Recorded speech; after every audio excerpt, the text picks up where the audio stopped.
É isso, chegamos ao último bloco do grande debate e a gente continua falando sobre... Aliás, é o MST o nosso tema? Olha... De onde eu tirei? Estou viajando.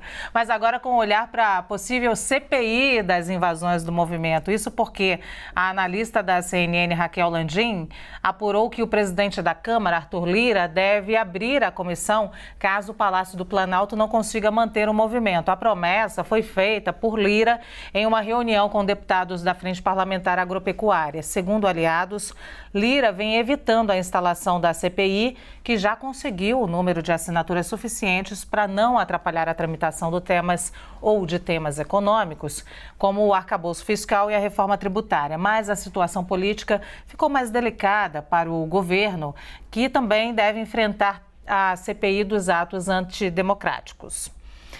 Não é segredo para ninguém que o movimento dos trabalhadores rurais sem terra é um antigo aliado dos governos petistas. Mas nos últimos meses, como eu disse aqui ainda há pouco, as ações do MST não têm ajudado muito. O presidente não, muito pelo contrário.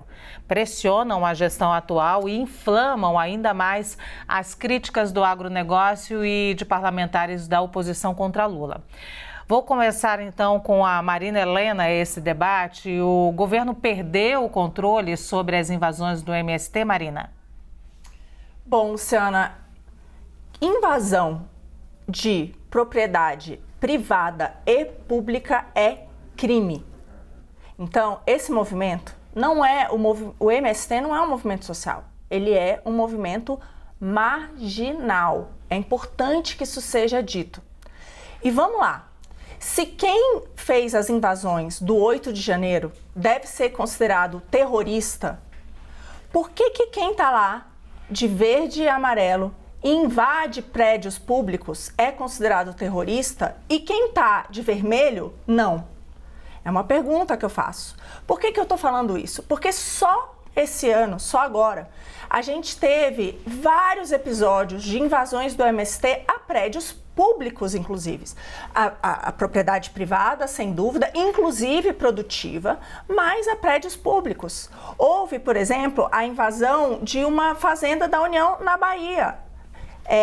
A gente teve aqui, deixa eu só pegar aqui, todos, eu fui relatando aqui, eu peguei porque eu desacreditei no número de fatos, que é algo que me deixou, assim, chocada. Deixa eu só pegar, desculpa a interrupção.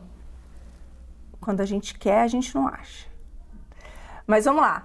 Uma invasão de uma fazenda da União em Goiás, uma área de preservação do Ibama em Pernambuco, vários prédios do INCRA, que aliás, né, o governo acabou de ceder várias lideranças do INCRA depois dessas invasões, uma área de pesquisa da Embrapa. Isso só esse ano. Mas já tiveram várias outras, né? O presidente Lula, quando estava em campanha, disse que movimentos de esquerda não faziam atos antidemocráticos. Depois do que aconteceu no 8 de janeiro, falou também que não houve, né, invasões de propriedade pública vindo de membros da esquerda, mas não é verdade, a gente acabou de citar 4. Agora eu vou lembrar aqui algumas matérias que saíram. Em 2006, a Folha de São Paulo mostrou imagens da invasão da Câmara dos Deputados promovida pelo Movimento da Libertação do Sem Terra, que terminou com a prisão de 497 integrantes do movimento. Pelo menos 41 pessoas ficaram feridas no episódio. Em 2015, o MST invadiu o Ministério da Agricultura, quebrou porta de vidro. Em 2020, invadiu outra vez, jogou tinta vermelha, pichou paredes. O MST tentou invadir o STF em Brasília em 2014 e tem reportagens mostrando que o BNDES e, na época, a Caixa Econômica Federal deram R$550 mil que ajudaram a patrocinar essa tentativa de invasão. Então, esse é um movimento criminoso. Um movimento criminoso e que está fazendo chantagem com o governo. Está fazendo chantagem com o governo. Na reunião com o ministro Haddad, pediram 1 bilhão para compra de terras, pediram mais 1 bilhão em crédito, pediram vários cargos e já estão sendo atendidos. O Lula levou o Stedley numa comitiva internacional.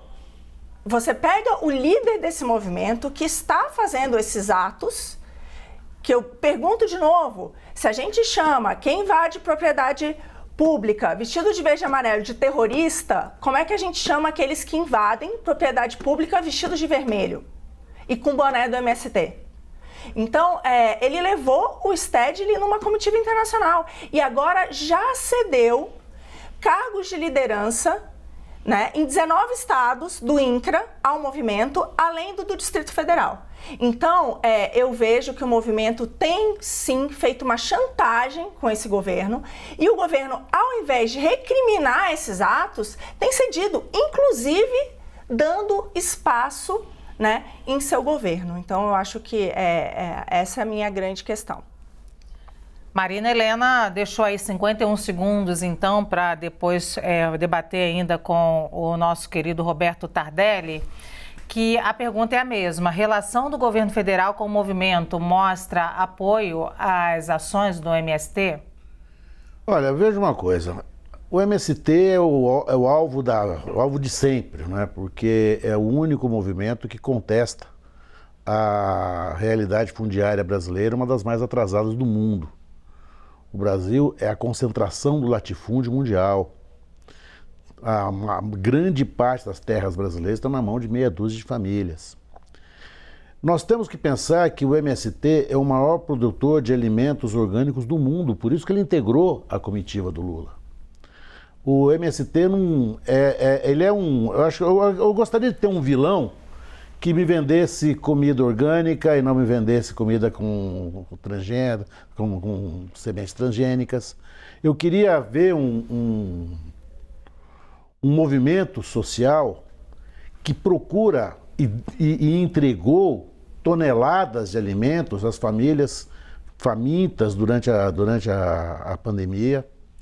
Eu queria ver um movimento de gente que quisesse contestar pura e simplesmente o direito de liberdade, né, traduzindo uma solidariedade durante a pandemia que nenhum agronegócio conseguiu fazer.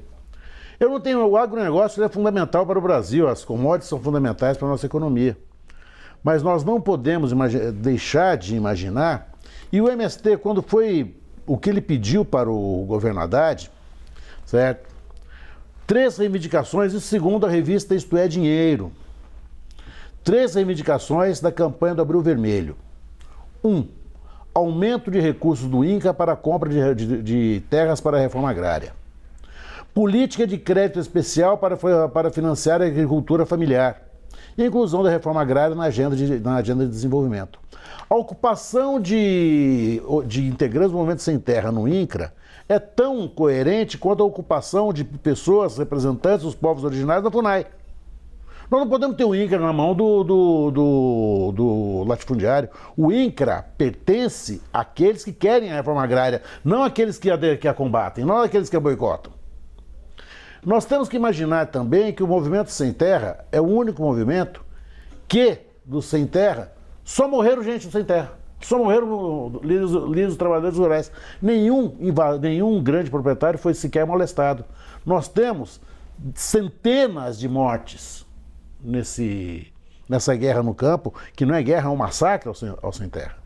E eu gostaria, só para finalizar, eu fui conhecer a Fazenda Noni.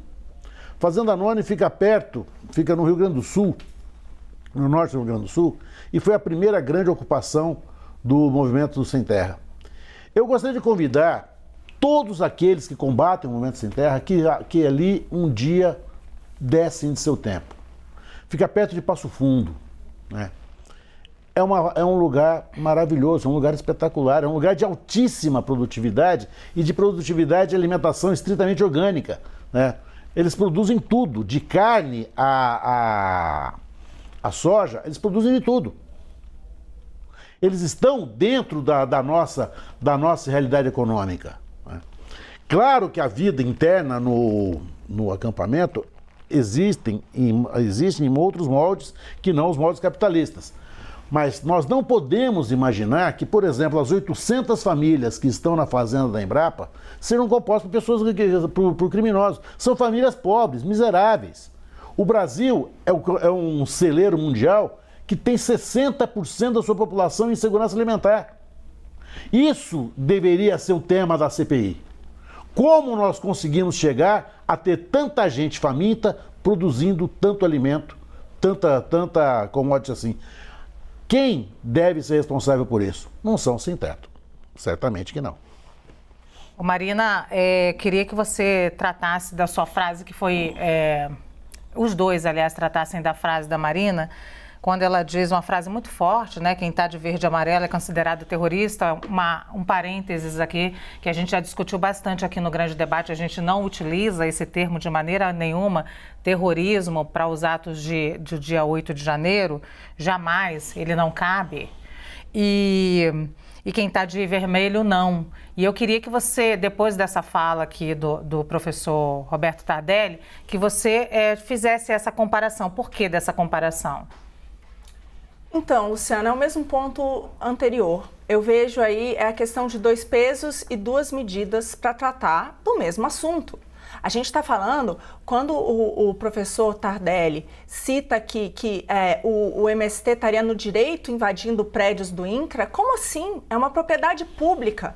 Uma coisa é você ter o direito de manifestação, mas uma manifestação invadindo e depredando o patrimônio público. Então, essa é a questão. As invasões de 8 de janeiro são completamente reprováveis. Todo mundo tem o direito de se manifestar, mas não de invadir propriedade privada ou pública e depredar o patrimônio público. É isso que eu quis dizer. Eu vejo que tem 2 pesos e 2 medidas. Quem está de verde e amarelo tá errado e invade prédios públicos, mas aqueles que estão com a roupa do MST de boné vermelho também deveriam sofrer o mesmo tipo de repressão. Tardelli. Sabe, eu acho que quem invade a minha vida é o tal do mercado. Eu nunca vi o MST ser responsável pelo aumento de 1 centavo no preço de nada nesse país. Agora, todo dia eu sou invadido no posto de gasolina, no supermercado, na quitanda, na escola, certo? No aluguel, na moradia, na rua, pelo mercado. O mercado invade a minha vida o tempo todo. E ele invade com ampla proteção de toda a sociedade, certo? O Deus mercado, sim, é um Deus cruel, porque ele castiga muita gente. Ele castiga pessoas que estão em insegurança alimentar em 60% da população brasileira. O MST é a voz anti-mercado. É o movimento anti-mercado. É aquele movimento que diz assim, precisamos parar para não morrermos de fome.